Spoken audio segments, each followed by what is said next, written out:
pipit tidak menanam, tapi Tuhan beri makan. Bunga baku tidak meminta, tapi Tuhan dandani. Terlebih aku, anak-anaknya, pasti Tuhan pelihara. Terlebih aku, anak-anaknya, pasti Tuhan berkati.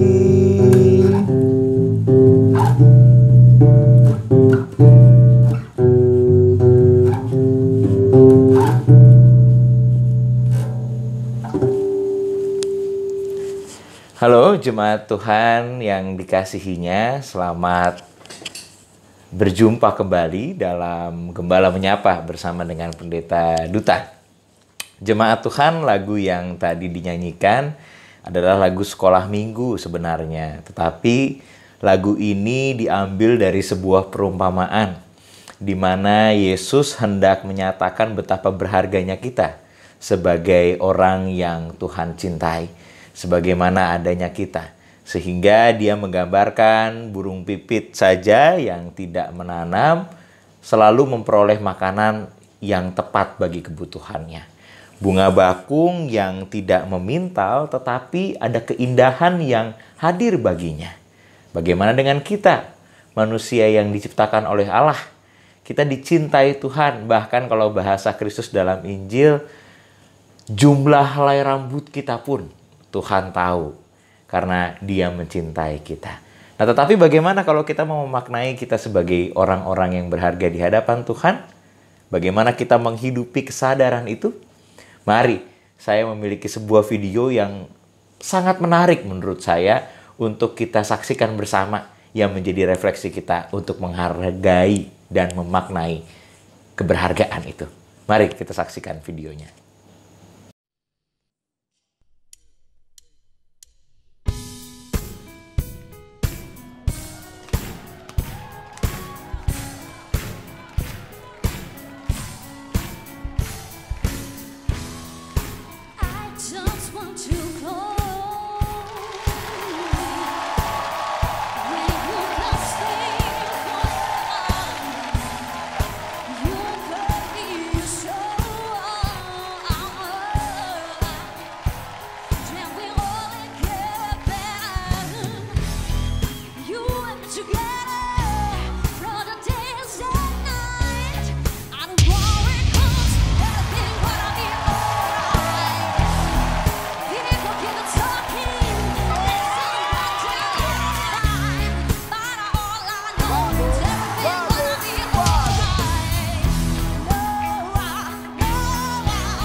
Jemaat yang dikasihi Tuhan, kita tadi sudah melihat Suster Christina namanya. Dia adalah suster dari Ordo Ursula. Dia bernyanyi dalam sebuah pencarian bakat yang bernama The Voice di Italia. Dia menyanyikan lagu Alicia Keys No One. Dia menunjukkan penampilan yang terbaik. Dan ternyata penampilan itu menghebohkan jagat Italia saat itu dan tidak lama berlanjut menjadi buah bibir pembicaraan publik di jagat Eropa. Bahkan sampai sekarang di dalam komunitas-komunitas jagat maya di dunia. Kalau jemaat Tuhan membuka YouTube dengan kata kunci Suster Christina The Voice, maka video itu sampai dengan saat ini ditonton 108 juta kali. Banyak sekali. Dan di video itu yang menjadi menarik adalah juri-jurinya heran.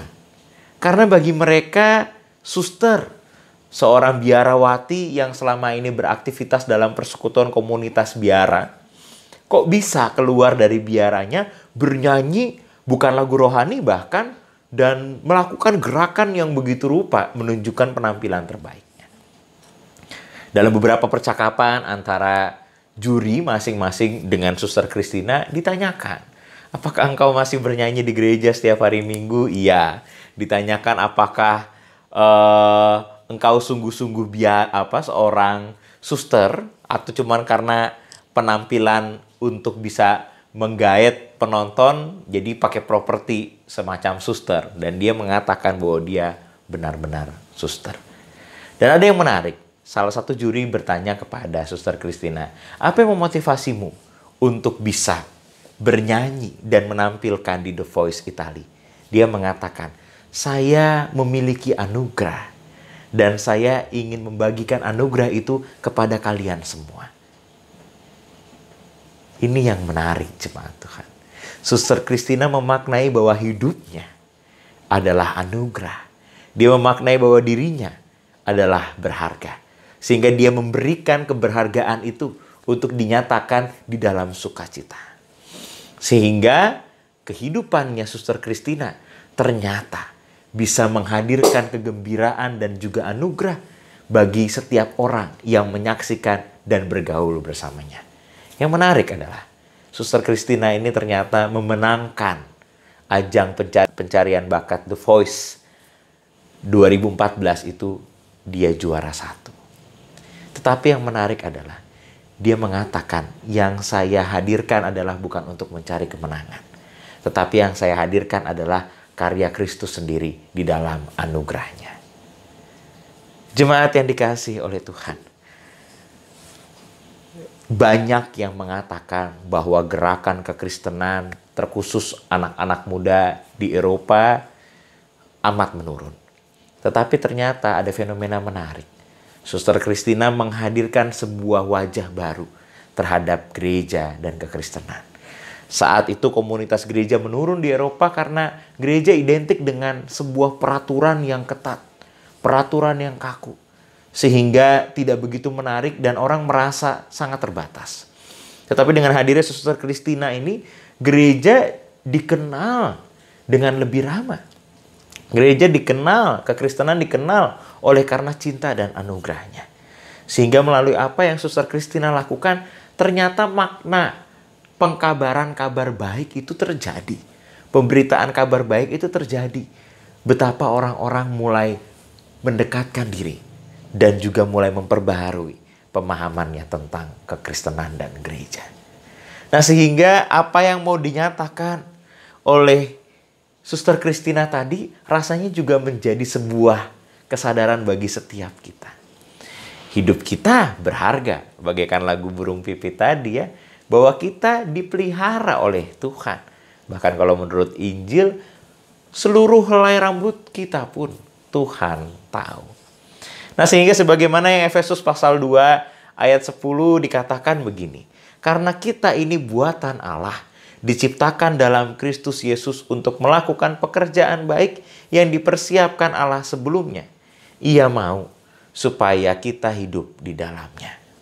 Efesus pasal 2 ayat 10 mengatakan demikian. Betapa bahwa setiap kita berharga di hadapan Tuhan. Sehingga setiap hela nafas kita, setiap gerakan aktivitas kita, setiap interaksi kita, maka di dalamnya ada pekerjaan Allah. Maka di dalamnya ada anugerah Allah. Demikian juga bagi setiap kita jemaat Tuhan. Betapa kita memiliki keutamaan hidup, yaitu memaknai kebahagiaan, yaitu memaknai anugerah Tuhan untuk dinyatakan dalam kehidupan kita. Sehingga kita dihadirkan satu dengan yang lain, dengan tujuan di dalam keberhargaan Allah. Melalui segala talenta kita, atau melalui seluruh keberadaan kita. Sehingga dalam konteks saat ini, jemaat Tuhan, terlebih di tengah-tengah kondisi pandemi, maka setiap kita diajak untuk saling menghadirkan anugerah itu. Kita diajak untuk malah menghadirkan kepedulian karena disitulah makna keberhargaan kita. Kita diajak untuk saling berinteraksi. Ketika kita mendengar saudara kita berduka, kita menelpon dia, kita menghiburkan dia. Bahkan kita mendoakan dia. Ketika kita sadar bahwa ada banyak teman-teman atau orang-orang yang kita kenal kesulitan secara perekonomian, maka mungkin kita juga bisa hadir di sana untuk menolong sebagaimana adanya kita. Karena ternyata makna kebahagiaan Kristen, makna keberhargaan Kristen adalah ketika hidup kita mampu dinyatakan di dalam pekerjaan-pekerjaan baik Allah. Sehingga sebagaimana lagu tadi, Tuhan memelihara kita karena kita berharga, kita juga diajak untuk menghadirkan keberhargaan cinta Tuhan. Sehingga semakin banyak orang yang mengenal karya kebaikan Tuhan yang mengubahkan setiap kita. Tuhan Yesus memberkati kita. Amin. Bapak Ibu jemaat Tuhan, dalam segala keadaan dan kondisi yang kita dengar baru-baru ini, ada begitu banyak peristiwa yang membuat kita tiba pada kecemasan mungkin, membuat kita tiba pada ketakutan, oleh baik karena bencana alam dan juga perasaan yang bersedih karena kehilangan orang yang kita kasihi. Oleh karena itu saya mengajak kita untuk terlibat dalam doa saat ini. Mari kita berdoa. Ya Tuhan, kami yang Tuhan ingatkan sebagai pribadi yang berharga di hadapan Tuhan, memiliki sebuah keutamaan untuk boleh hidup memancarkan pekerjaan baik. Oleh karena itu Tuhan, di tengah-tengah situasi pandemi, di tengah-tengah situasi alam yang membuat curah hujan begitu tinggi, sehingga tidak jarang baik di lingkungan kami maupun di lingkungan teman-teman kami mengalami banjir. Oleh karena itu Tuhan, di dalam doa ini, sebagaimana kehidupan kami berharga, kami juga hendak menghadirkan cinta Tuhan di dalam doa dan juga di dalam pertolongan yang bisa kami perjuangkan. Sehingga Tuhan, kiranya karya tangan-Mu melindungi setiap keluarga yang terkena dan terdampak banjir. Sehingga mereka boleh diberi kekuatan, mereka boleh diberi kemampuan untuk tetap bertahan. Dan juga orang-orang seperti kami yang tidak mengalami banjir, kiranya juga boleh Tuhan gerakan untuk terlibat menolong saudara-saudara kami yang terkena banjir. Kiranya damai Tuhan beserta. Kami juga mau berdoa bagi setiap keluarga yang kehilangan orang yang terkasih, baik oleh karena sakit penyakit ataupun oleh karena pandemi yang terjadi. Ya Tuhan, di dalam doa ini, di dalam rasa kehilangan yang sama, kiranya damai sejahtera Tuhan juga boleh menguatkan setiap keluarga, sehingga mereka boleh menemukan dan tetap menyadari betapa karya tangan pemeliharaan dan penghiburan dari Tuhan tidak pernah meninggalkan keluarga yang berduka dan ditinggalkan. Sehingga mereka masing-masing tetap mengalami kekuatan dari Tuhan, tetap terberkati, dan melaluinya cinta kasih Tuhan menyadarkan mereka betapa mereka pun juga berharga karena cinta kasih Tuhan yang nyata untuk menghadirkan kekuatan dan penghiburan. Kami juga berdoa Tuhan bagi rekan-rekan kami, saudara kami, keluarga kami yang ada dalam sakit penyakit, ataupun mereka yang dinyatakan positif dan ada dalam kondisi isolasi, baik yang di rumah sakit maupun yang di rumah secara mandiri. Tuhan, kami mau berdoa agar kiranya mereka juga memperoleh kekuatan penghiburan dari Tuhan di tengah-tengah masa isolasinya ini, sehingga kesadaran bahwa cinta kasih Tuhan melindungi mereka di tengah-tengah masa perawatan ini dapat terjadi. Dan kami berdoa agar karya Tuhan hadir secara pribadi di dalam hati dan pikiran mereka, sehingga puji-pujian, kekuatan, ketenangan, dan kesadaran dari Tuhan boleh terjadi di dalam hati mereka. Sehingga mereka menyadari bahwa mereka tidak sendirian. Mereka juga tidak terjebak dalam kesendirian, tapi mereka merasakan bahwa karya tangan Tuhan hadir, baik melalui firman, melalui doa, dan juga melalui keberserahan. Ya Bapa, inilah doa kami dengan segala keberadaan kami.